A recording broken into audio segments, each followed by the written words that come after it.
Voice ಚಾನೆಲ್ಗೆ ಸ್ವಾಗತ.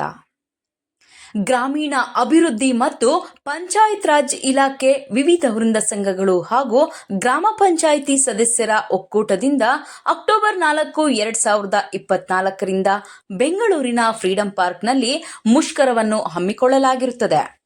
ಈ ಅವಧಿಯಲ್ಲಿ ಗ್ರಾಮ ಪಂಚಾಯಿತಿಯ ಕುಡಿಯುವ ನೀರು, ಬೀದಿ ದೀಪ ಮತ್ತು ನೈರ್ಮಲ್ಯ ಸೇವೆಗಳನ್ನು ಹೊರತುಪಡಿಸಿ ಉಳಿದ ಎಲ್ಲ ಸೇವೆಯನ್ನು ಸ್ಥಗಿತಗೊಳಿಸಲಾಗುವುದು.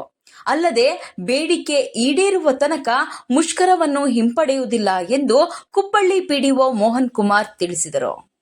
ಇದೇ ಸಂದರ್ಭದಲ್ಲಿ ಕರ್ನಾಟಕ ರಾಜ್ಯ ಪಂಚಾಯತ್ ಅಭಿವೃದ್ಧಿ ಅಧಿಕಾರಿಗಳ ಸಂಘದ ಜಿಲ್ಲಾಧ್ಯಕ್ಷರಾದ ಎಸ್ ಮೋಹನ್ ಕುಮಾರ್, ರಾಜ್ಯ ಪರಿಷತ್ ಸದಸ್ಯರಾದ ಅಶೋಕ್, ಜಿಲ್ಲಾಧ್ಯಕ್ಷರಾದ ಡಾಕ್ಟರ್ ಚಂದ್ರಪ್ಪ, ಖಜಾಂಚಿ ರಾಮಾಂಜಿನಪ್ಪ, ಕಾರ್ಯದರ್ಶಿ ಅಶ್ವಥ್ ನಾರಾಯಣ್, ನಂದಿ ಗ್ರಾಮ ಪಂಚಾಯಿತಿ ಪಿಡಿಒ ರವಿಕುಮಾರ್, ಜಗದೀಶ್ ಹಾಗೂ ಸದಸ್ಯರುಗಳು ಭಾಗಿಯಾಗಿದ್ದರು.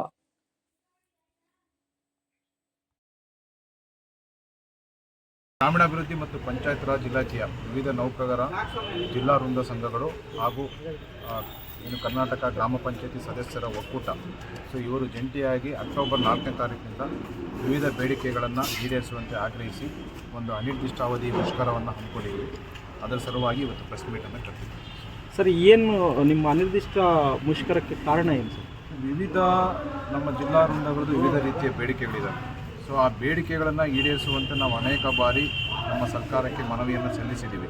ಆದರೂ ಕೂಡ ನಮಗೆ ಯಾವುದೇ ರೀತಿಯ ಒಂದು ಸಕಾರಾತ್ಮಕವಾದ ಸ್ಪಂದನೆ ಸಿಗಲಿಲ್ಲ. ಹಾಗಾಗಿ ಇವತ್ತು ಹೋರಾಟದ ಮೂಲಕ ಆ ಒಂದು ಬೇಡಿಕೆಗಳನ್ನು ಈಡೇರಿಸಿಕೊಳ್ಳಬೇಕು ಅಂತ ಕರೆ ಕೊಟ್ಟಿದ್ದೀವಿ. ಎಷ್ಟು ದಿನಗಳ ಕಾಲ ಸರ್?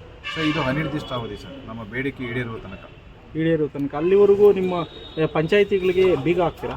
ಇಲ್ಲ, ಗ್ರಾಮ ಪಂಚಾಯತಿಗಳಿಗೆ ಬೀಗ ಹಾಕೋಲ್ಲ ಸರ್, ಆದರೆ ಅಲ್ಲಿ ಸೇವೆಗಳು ಸ್ಥಗಿತ ಆಗ್ತವೆ. ಅಂದರೆ ಅಲ್ಲಿ ಅಟೆಂಡರ್ನ ಹೊರತುಪಡಿಸಿ ಮತ್ತು ಗ್ರಾಮಗಳಲ್ಲಿ ಎಸೆನ್ಷಿಯಲ್ ಸರ್ವಿಸ್, ಕುಡಿಯುವ ನೀರು ಮತ್ತು ಬೀದಿ ದೀಪಗಳು ಹಾಗೂ ನೈರ್ಮಲ್ಯ ಈ ವ್ಯವಸ್ಥೆಯನ್ನು, ಈ ಒಂದು ಸೇವೆಗಳನ್ನು ಹೊರತುಪಡಿಸಿ ಬೇರೆ ಯಾವುದೇ ರೀತಿಯ ಸೇವೆಗಳು ಲಭ್ಯ ಇರೋದಿಲ್ಲ. ಯಾಕಂದರೆ ನಾಗರಿಕರಿಗೆ ಮುಖ್ಯವಾಗಿ ಏನು ಪಂಚಾಯಿತಿಯ ಒಂದು ಸೇವೆಗಳೇ ಅತ್ಯಮೂಲ್ಯವಾಗಿರುತ್ತೆ. ಅಂಥ ಒಂದು ಸೇವೆಗಳು ಸ್ಥಗಿತ ಆದಾಗ ನಾಗರಿಕರ ಪರದಾಟ ಹೆಚ್ಚಾಗುತ್ತೆ ಸರ್, ಅದಕ್ಕೇನಂತೀವಿ? ಖಂಡಿತವಾಗ್ಲೂ ಇಲ್ಲಿ ಹಾಗೆ ಆಗುತ್ತೆ ಸರ್, ನಾಗರಿಕರ ಸಮಸ್ಯೆ ಆಗುತ್ತೆ. ಬಟ್ ನಾಗರಿಕರು ಕೂಡ ನಮ್ಮ ಬಗ್ಗೆನೂ ಕೂಡ ಸ್ವಲ್ಪ ಯೋಚನೆಯನ್ನು ಮಾಡಬೇಕು ಅಂತ ನಾನು ಅವ್ರನ್ನ ಕೇಳ್ಕೊತಾ ಇದ್ದೀನಿ. ಯಾಕಂದರೆ ಅವ್ರ ಸಹಕಾರನೂ ಈ ಒಂದು ನಮ್ಗೆ ಅಗತ್ಯ ಇದೆ.